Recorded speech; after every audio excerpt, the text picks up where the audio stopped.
Have you ever heard someone call your name, even though you know that person is dead?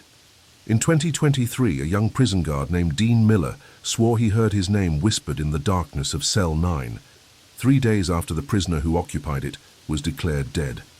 The sound was low, drawn out, almost intimate, and most disturbing of all, the cell was empty, sealed, and had no outside access. The confession from inside the jail that you are about to hear paralyzed prison guards, psychiatrists, and forensic investigators for weeks. And we're not talking about rumors. This is a true story recorded in reports, videos, and internal reports that have never been made public. The inmate's name? Earl Whitman. A man who was serving a life sentence for brutal crimes without ever confessing to a single one of them, until after he died. The mysterious case behind this cell reveals more than just a whisper. What you're about to discover may surprise you, and perhaps even chill you. Watch this video until the end and try not to look away. There are details that only make sense at the end, but at the same time they can completely change what you believe about death and what comes after. Cell 9 is still there, and it's not empty like they say. The trial of Earl Whitman was a silent spectacle. No press coverage, no protests outside the courthouse, no family members screaming for justice. Just silence. The kind of silence that weighs on you, that suffocates you. Whitman showed no emotion as he was charged with the disappearance of 5 teenagers in 3 different states. Prosecutors had only patterns, symbols carved into forgotten basements, trails of fragmented bones, maps drawn with almost clinical precision. But no confession, no bodies, just a series of marks, and the certainty that he knew a lot more than he was saying. During the days of the trial, the jurors couldn't take their eyes off him, not out of fear, but out of something worse: repulsion. The way he stared at a fixed point on the wall as if someone were there, as if he were listening to instructions, commands. When asked if he wanted to defend himself, he just smiled. A toothless, soulless smile. The court records state that at the sentencing, Whitman whispered a single word: "It's here." No one could determine who he was referring to, but at that moment, the courtroom lights flickered, rapidly, like a pulse. It was the first of many electrical failures that would come to follow his name. He was sentenced to life in prison and transferred directly to C Block at Cold River State Penitentiary. The judge described the defendant as cold, calculating, and probably possessed by something that psychiatry does not yet understand. Inside the van, escorted by 2 officers, Whitman hummed a lullaby, one that no one knew about. One of the guards who transported him never returned to work. He said that in the rearview mirror he saw a boy sitting next to Earl, but the bench was empty. It was just the beginning. Dr. Rebecca Sloan was assigned to evaluate Earl Whitman 3 months after he arrived in Cold River. With extensive experience in psychotic disorders and forensic criminology, she believed that no patient could hide the cracks in his mind for long. But Whitman was no ordinary patient. He was like an inverted mirror. He returned questions with silence, and silence with presence. He didn't need to speak to command the room. He just had to look. In their early meetings, Rebecca maintained a rigid routine: pointed questions, analysis of micro-expressions, continuous recording. Whitman responded in short sentences, sometimes childish, sometimes with a lucidity that bordered on the uncomfortable. "The voice wakes me up at 3:04 a.m. every day. It doesn't like me to oversleep," he once said. When asked who the voice was, he stared into the mirror in the interrogation room and said, "Have you ever heard something coming from behind the glass? It's not always a reflection." In confidential reports, Rebecca described highly narcissistic personality traits, but no apparent delusions, no history of classic hallucinations. On the contrary, he seemed to know too much about other people's feelings.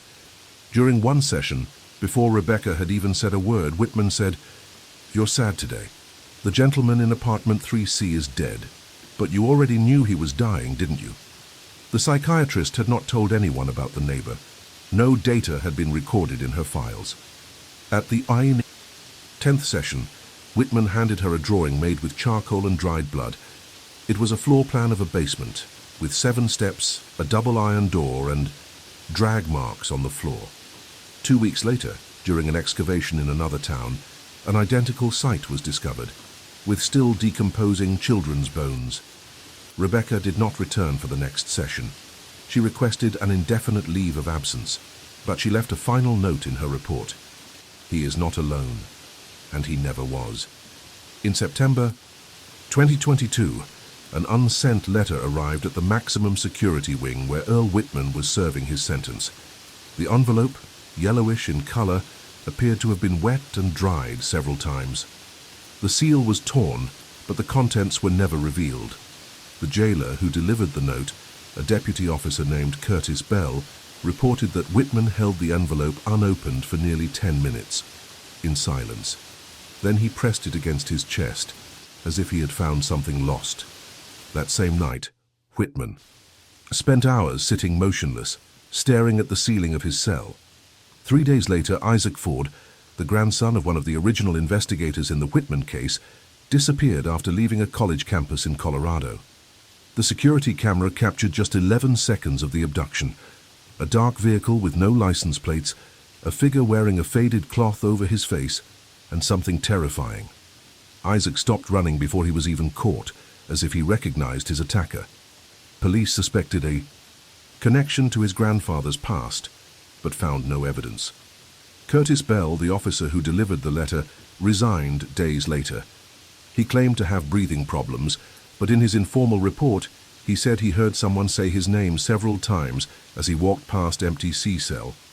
The voice came from Whitman's cell, even though he hadn't said anything since receiving the letter. 2 weeks before his sudden death, Earl Whitman made an unusual request to the prison medical department: a glass. Dev cold milk.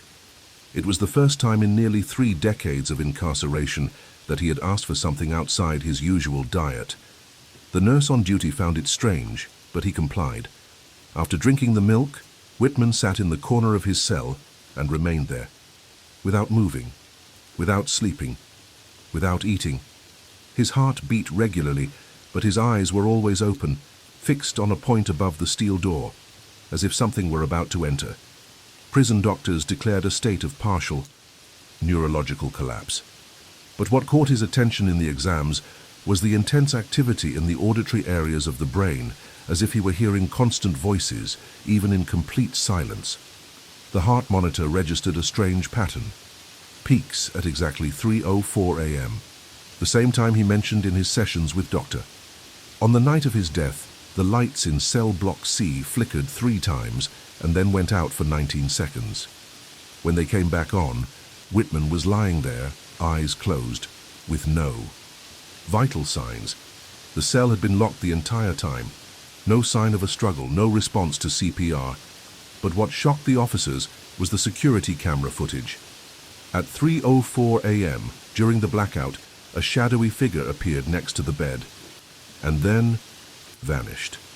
In the final report, the Cold River director wrote a single sentence: the body died, but something remained. 3 days after Earl Whitman's death, young warden Dean Miller was tasked with overseeing the cleaning of Cell 9 before it was sealed for good. He entered alone at 5:17 a.m., with no cameras active, just a flashlight and a notebook for inventory. As he pulled the mattress away from the wall, he noticed that the wooden backrest was loose. Behind it, wrapped in surgical tape stained with dried blood, was a thick envelope with charred edges. No identification, except a barely legible inscription in graffiti: "For when he arrives." Inside the envelope, Dean found 3 items: a hand-drawn map with strange symbols drawn in, charcoal, a piece of human fingernail taped together, and a small loose leaf with just one name written in tiny letters: Dean Miller. Frightened, he handed everything over to the prison warden, who immediately collected the material and sent it for forensic analysis. The map appeared to indicate a forested area in the Wyoming backcountry. 2 days later, a police team digging at the exact spot marked found fragments of human bones, a child's clothing, and something even more disturbing: a reasonably well-preserved cassette tape. The recording was taken to a lab in Denver. Its contents left the experts speechless. For 3 minutes, A hoarse voice whispers the name Dean in short intervals, as if trying to wake him up. Then a phrase is repeated 7 times in a tone of restrained threat. He will listen too. There was no soundtrack, no background noise, no acoustic signature to indicate where the tape was recorded. Just that whisper. The forensics confirmed it. The voice had the same phonetic pattern as Whitman, but the recording time was digitally stamped to the day after his death. Dean, visibly shaken, began reporting episodes of severe insomnia, ringing in his left ear, and later, whispers coming from silent walls. One of the prison's psychiatrists wrote anonymously that the young prison guard began exhibiting symptoms common to victims of prolonged exposure to trauma. But with one unusual detail, all of the reports occurred at exactly 3:04 a.m. Amid the investigations into the tape and map found by Dean, a name began circulating again behind the scenes at the penitentiary: Nathaniel Blackwell. An 11-year-old boy was admitted to a psychiatric clinic in Conroe, Texas in 1971, the same city where Earl Whitman spent his childhood. Until then, official records indicated that Whitman had never had contact with Blackwell, but a deeper search of the physical files revealed something disturbing: a medical report that had been violently crossed out, as if someone were trying to erase Nathaniel's existence. The original partially charred form listed the dates of their admissions as being just 2 days apart. Nathaniel, described as a child with dissociative behavior and reverse language, mysteriously disappeared from the clinic a week after Whitman arrived. No formal investigation was opened, no police report was filed. It was as if the boy had been swallowed up by the institution's own silence. The most sinister detail came when they sifted through an old group photo of patients in the children's psychiatric ward. There were 11 children in the picture, but only 10 names registered. The nameless face positioned right behind Earl seemed out of place. The eyes were completely white, without pupils. The original negative of the photo has been eaten away by mold, except for the area where that figure appeared, intact, as if time had avoided touching her. By digitally scanning the image, something even more incomprehensible was discovered. A code, nearly invisible, embedded in the pattern of Nathaniel's clothing. When decoded, it revealed a sequence of dates, all related to the disappearances for which Whitman had been convicted. The latest? September 2022, same week as Isaac Ford's disappearance. Criminal profilers considered the possibility that Nathaniel was the first real disappearance caused by Whitman, but the physical similarities between the boy in the 1971 photo and the masked figure seen kidnapping Isaac Ford were eerily accurate. Same bone structure, same shuffling gait, same right-hand gesture. How could someone who had been missing for over 50 years still be alive? Or worse, what if he had never died? Dean Miller returned to Cell 9 on a night when the prison was experiencing intermittent power outages. The generator was powering only emergency lights, casting long, shifting shadows across the hallways of C Block. No one was supposed to be there. The cell was locked and chained shut.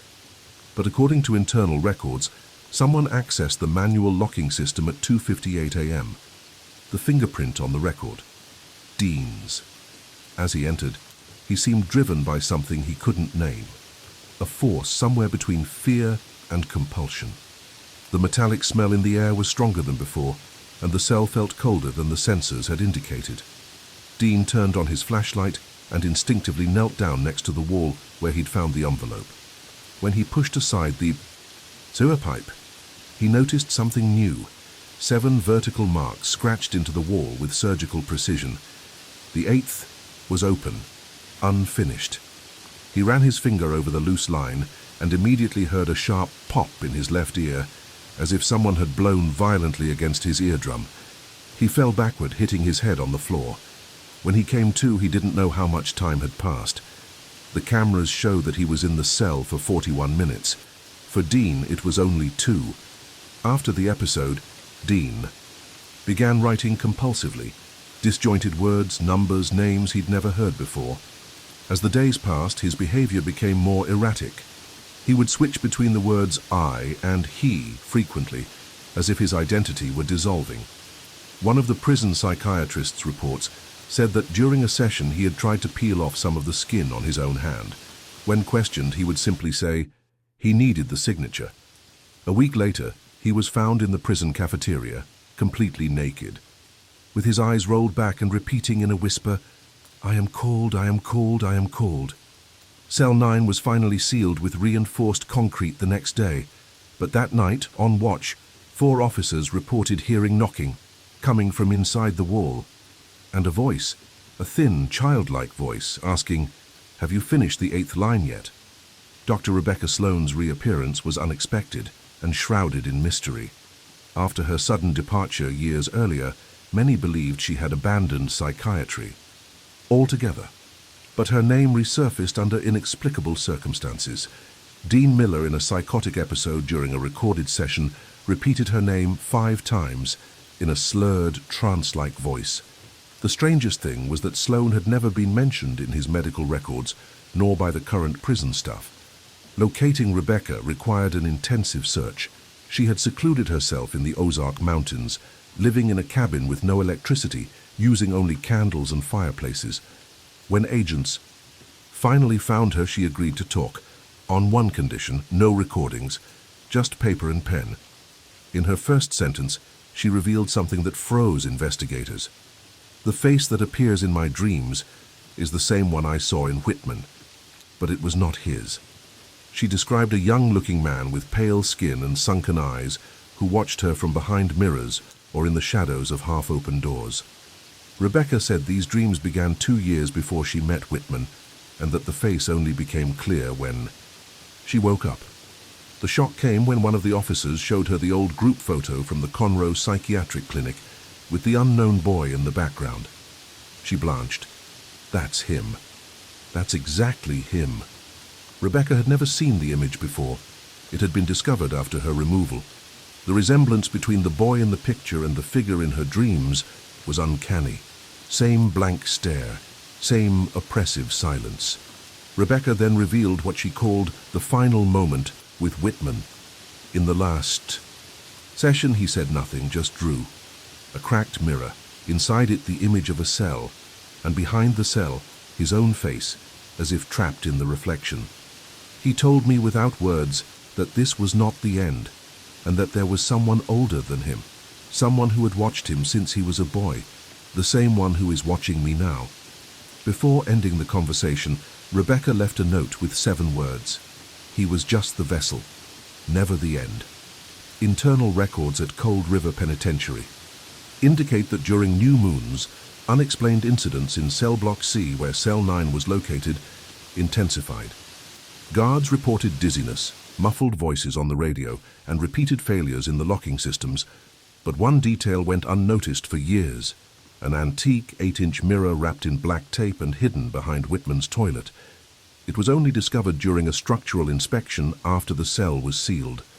The surface of the mirror was dull, as if it had been burned from the inside.